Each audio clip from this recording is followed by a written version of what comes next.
이란이 두바이를 공격했고 아랍에미리트의 대응은 테헤란이 예상하지 못했을지도 모르는 선을 넘었습니다.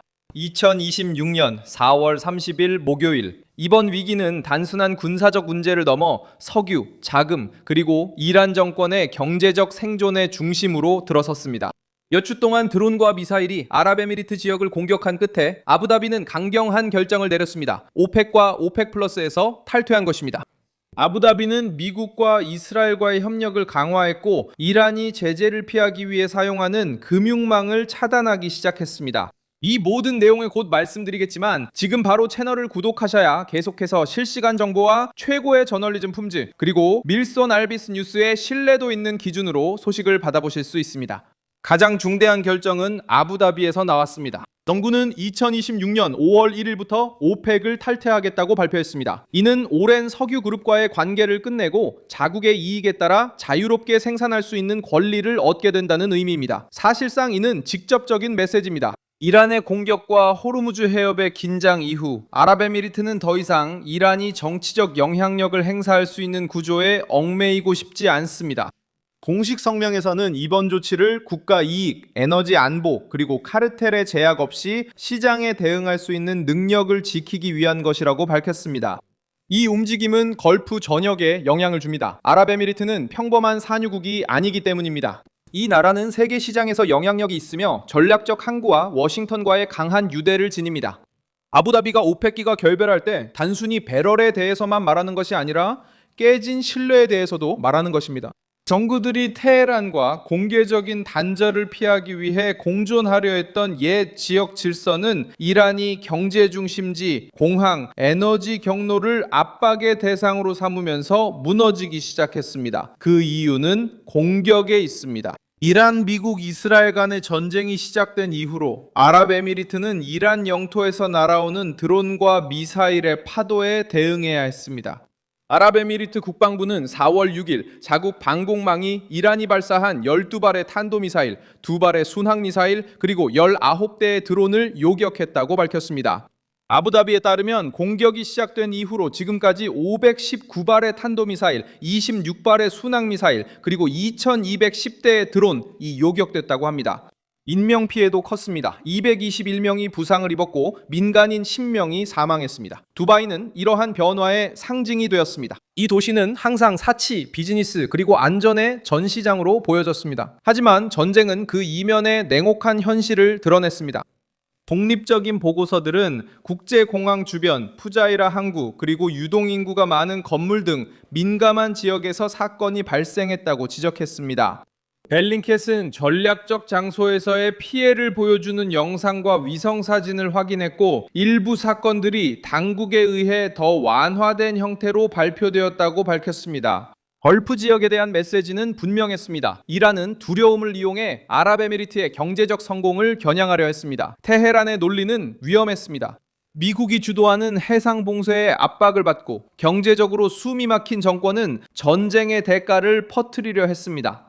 민간 지역, 공항, 항구, 에너지 지역을 겨냥함으로써 걸프만 이웃 국가들이 워싱턴에 이란의 유리한 해결책을 압박하도록 만들려 했습니다. 하지만 효과는 정반대였습니다. 후퇴 대신 더 강경한 반응이 나왔습니다. 방공망이 경계태세에 들어갔고 동맹국들과의 협력이 강화되었으며 오펙에서 탈퇴하고 테헤란의 비공식 금융 시스템에 대한 공세가 시작됐습니다. 이 금융 시스템은 정권에 매우 중요합니다. 수년 동안 이란은 제재에도 불구하고 자금을 이동시키기 위해 유령 회사, 해외 계좌, 환전소, 그리고 은밀한 중개인들을 이용해 왔습니다. 미국 재무부는 4월 28일 이란의 비공식 은행 시스템과 관련된 35개 단체와 개인에 대한 제재를 발표했습니다. 워싱턴에 따르면 이 네트워크는 제재 회피, 불법 석유 판매, 미사일 부품 구매, 그리고 이란의 동맹간체에 자금을 송금하는 데 연관된 수십억 달러를 이동시키는 데 도움을 주었습니다. 이 부분이 테헤란이 가장 우려하는 점입니다. 미사일은 몇 분 만에 발사할 수 있지만 금융 네트워크를 구축하는 데는 수년이 걸립니다. 미국이 중개은행과 유령 회사를 차단하면 그 정권은 숨통이 조여집니다. 그리고 한때 이란 자금의 조용한 통로로 여겨졌던 아랍에미리트가 더 이상 이런 행위를 용납하지 않게 되면 그 타격은 더욱 커집니다. 아부다비는 무역, 화물, 계좌, 그리고 기업의 흐름을 잘 알고 있습니다. 그래서 대응은 군사적인 것에만 그치지 않습니다. 이것은 정권의 주머니를 겨냥합니다. 경제적 경로 작전은 또한 호르무즈 해협을 목표로 하고 있습니다. 미국 재무부는 이란 정부나 이슬람 혁명 수비대가 선박 통과를 위해 부과하는 지불을 용이하게 하는 기업과 기관들이 제재를 받을 수 있다고 경고했습니다. 이 메시지는 테헤란이 국제 항로를 협박의 수단으로 바꾸려는 시도를 겨냥한 것입니다. 걸프 지역은 이 항로에 의존하지만 이란 역시 이 항로에 의존하고 있습니다. 다른 나라들에게 문을 닫으려 하면서 그 정권은 스스로의 목을 조이기 시작했습니다. 석유가 바로 그 압박을 보여줍니다. 타르그 섬은 이란의 주요 석유 수출 터미널로 이란 석유가 나가는데 중심적인 역할을 합니다. 4월 중순부터 시작된 미국의 해상 봉쇄로 인해 많은 양의 석유가 쌓이기 시작했습니다. 알자지라가 인용한 자료에 따르면 봉쇄 이후 이란의 재고가 크게 증가했으며 4월 20일 기준으로 저장 탱크가 약 74%가량 차 있었다고 합니다.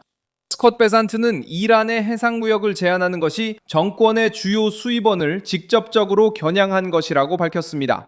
이란에게 이것은 치명적입니다. 왜냐하면 석유는 단순한 수출품이 아니라 현금, 외화, 영향력, 그리고 내부 생존과 직결되기 때문입니다.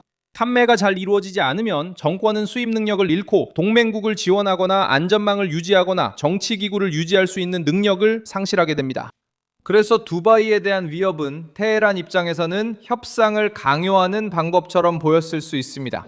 하지만 그 결과는 오히려 이란에 맞서는 더 넓은 전선을 만들었습니다. 아랍에미리트도 전략적인 이점을 가지고 있습니다. 아랍에미리트의 일부 석유는 호르무즈 해협을 통하지 않고 영토를 가로질러 오만만까지 이어지는 인프라를 통해 수출될 수 있습니다.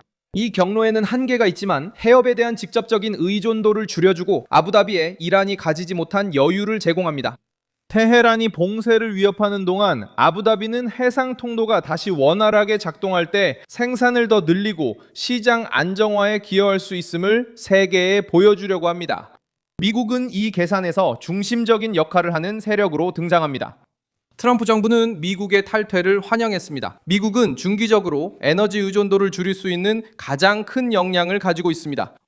동시에 워싱턴은 제재를 강화하고 이란 석유 운영자들에게 압박을 가하며 이슬람 혁명 수비대를 지원하는 자금을 차단하려고 시도합니다. 이것은 폭탄에만 의존하지 않고 정권을 공격하는 방법입니다. 수익원을 끊고 경로를 막으며 테헤란이 협상과 소모전 중 하나를 선택하도록 강요하는 것입니다.